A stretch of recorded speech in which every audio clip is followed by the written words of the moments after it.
అందరికీ నమస్కారం. ఈరోజు మనం భారతదేశపు అత్యంత పవిత్రమైన నది గంగా నది యొక్క ఉపనదులు అవి ఎక్కడ కలుస్తాయి, ఇంకా గంగా తీరాన ఉన్న ముఖ్యమైన పవిత్ర క్షేత్రాల గురించి తెలుసుకుందాం.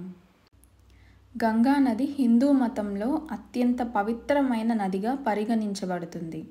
ఇది కోట్ల మందికి జీవనాధారం. గంగా నది ఉత్తరాఖండ్ రాష్ట్రంలోని గంగోత్రి హిమనదం దగ్గర ప్రారంభమవుతుంది.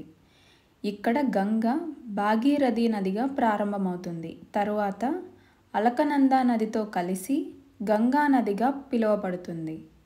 ఇది ఉత్తర భారతదేశం గుండా ప్రవహించి చివరికి పశ్చిమ బెంగాల్లో గంగా సాగర్ వద్ద బంగాళాఖాతంలో కలుస్తుంది.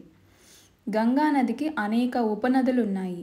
అందులో ముఖ్యమైనవి యమునా నది, ఇది ఢిల్లీ, ఆగ్రా గుండా ప్రవహిస్తుంది. గండక్ నది నేపాల్ నుంచి ప్రవహిస్తుంది. అలాగే కోసి నది బీహార్లో ప్రవహిస్తుంది. సోన్ నది, చంపా నది, అలకనంద, మందాకిని ఇవి అన్నీ గంగా నది యొక్క ఉపనదులు. గంగా తీరాన ఉన్న ప్రసిద్ధ ఆలయాలు ఏంటంటే గంగాదేవి యొక్క జన్మస్థలం ఉత్తరాఖండ్, అదే గంగోత్రి ఆలయం, కేదార్నాథ్ ఇంకా బద్రీనాథ్ ఆలయాలు ఇవి అలకనందా ప్రాంతంలో ఉన్నాయి. హరిద్వార్ ప్రముఖ ఘాట్లు మరియు గంగా హారతికి చాలా ముఖ్యమైన స్థలం. ఆ తర్వాత వారణాసి, కాశీ విశ్వనాథ ఆలయం గంగా తీరంలో ఉన్న అత్యంత పవిత్రమైన స్థలం. తర్వాత అలహాబాద్, ప్రయాగరాజ్, త్రివేణి సంగమం, గంగా యమున సరస్వతి నదుల యొక్క సంగమం.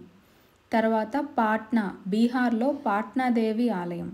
ఇక చివరిది గంగాదేవి బంగాళాఖాతంలో కలిసే చోటు పశ్చిమ బెంగాల్లోని గంగాసాగర్. ఇదే గంగా స్నానానికి చివరి క్షేత్రం.